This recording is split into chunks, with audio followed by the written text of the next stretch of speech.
WhatsApp પર નકલી ITO ચલણની app file મોકલીને મોબાઈલ હેક કરીને લાખોની છેતરપિંડી કરનાર જામતારા ગેંગના સાગરિતને સુરત સાયબર સેલે ઝડપી પાડ્યો। પોલીસ સૂત્રો પાસેથી મળતી વિગત મુજબ ગત નવેમ્બર માસમાં યુવકને આઈટીઓના નામે નકલી ચલણ મોકલીને ફોન હેક કરીને 5.2 લાખ પડાવ્યા। જે અંગે સાયબર સેલમાં ફરિયાદ નોંધાઈ। તપાસના તાર ઝારખંડ સુધી લંબાયા હતા। સાયબર સેલે જામતારા ગેંગને પકડી પાડી વારાફરતી ગેંગના સાગરિતોને પકડવાનો સિલસિલો શરૂ કર્યો હતો। દરમિયાન ગત દિવસોમાં સુરત સાયબર સેલે ઝારખંડમાં ધામા નાખી ગેંગના સાઉથી ગૌતમ રાજેન્દ્ર મંડલને ઝડપી પાડવામાં આવ્યો। પોલીસ તપાસમાં બહાર આવ્યું કે અગાઉ પકડાયેલા આરોપી નિશિત નથવાણી ક્રેડિટ કાર્ડના બિલ પેમેન્ટ કરાવતો હતો। આ નાણાં સીડીએમ મશીન દ્વારા ગૌતમ મંડલ અને તેના પરિવારના ખાતામાં મોકલવામાં આવતા। ગૌતમ પોતાનું 5 થી 10% કમિશન કાપી બાકીના નાણાં જામતારાના મુખ્ય સૂત્રધાર પ્રધુમ મંડલને પહોંચાડતો। હાલ પોલીસે આરોપીના 2 દિવસના રિમાન્ડ મેળવીને વધુ તપાસ હાથ ધરી છે। પોલીસ કમિશનર સર સુરત શહેર દ્વારા સાયબર ક્રાઇમ સેલને સુરત શહેરના નાગરિકો સાથે જ્યારે કોઈ પણ પ્રકારનું ફ્રોડ થાય ત્યારે એને ઇન્વેસ્ટિગેટ કરીને ગુનો દાખલ કરી જવાબદાર જે ગુનેગારો છે તેમને પકડી પાડવા સૂચના આપવામાં આવેલ।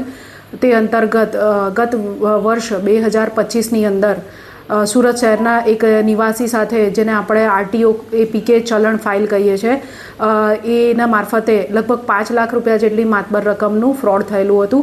તે સંદર્ભે ગત વર્ષમાં FI number 85 cyber crime cell ખાતે નોંધવામાં આવી હતી અને એનું એનાલિસિસ કરતાં આ જે નાણાં છે એ મોટા ભાગે ક્રેડિટ કાર્ડના પેમેન્ટ કરવા માટે ફ્રોડસ્ટર્સે યુઝ કર્યા હતા।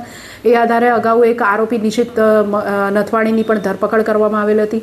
આ જ ગુનાની અંદર વધુ તપાસ ચાલુ રાખી સાયબર ક્રાઇમ સેલની team police inspector SP Padheriya અને તેમની ટીમને જામતારા ખાતે વધુ તપાસ માટે મોકલી આપવામાં આવેલ હતા અને ત્યાંથી તેઓએ આરોપી ગૌતમ રાજેન્દ્ર મંડલની જામતારા ખાતેથી હાલ ધરપકડ કરી અરેસ્ટ કરી સુરત ખાતે લાવેલ છે। આરોપીના રિમાન્ડ મેળવી વધુ પૂછપરછ હાથ સાયબર ક્રાઇમ સેલ દ્વારા ધરવામાં આવેલ છે। આ જે આરોપી છે તેનો રોલ જોઈએ તો આ ફરિયાદીના નાણાં જે આરટીઓની એપીકે ચલણની ફાઇલ છે એના દ્વારા ફરિયાદીના ફોન હેક કરીને એની અંદરથી એના બેંક એકાઉન્ટમાંથી લગભગ 1,47,000 જેટલી રકમનું ક્રેડિટ કાર્ડનું બિલ ભરવામાં આવેલ હતું। તે નાણાં આ આરોપીએ ઉપાડીને અને પછી સીડીએમ મશીન દ્વારા પોતાના પરિવારજનોના એકાઉન્ટની અંદર મેળવીને આગળ અન્ય જે આરોપીઓ તેની સાથે સંકળાયેલા છે તેઓને મોકલી આપવાનું કામ કરતો હતો અને આના માટે 10 થી 20% જેટલી મોટી રકમ પણ આરોપી મેળવતો હતો। અન્ય ગુનાઓમાં તેની કેટલી સામેલગીરી છે અને આ ઉપરાંત વિવિધ કયા પ્રકારની એમોથી નાગરિકોને છેતરવામાં આવે છે તે અંગેના કેસ અંગે વધુ તપાસ સાયબર ક્રાઇમ સેલ દ્વારા હાલ કરવામાં આવી રહી છે। કેમેરામેન સેનિલ વિરાણી સાથે વિશાલ છેઠા, માનવ પ્રભા ન્યૂઝ, સુરત।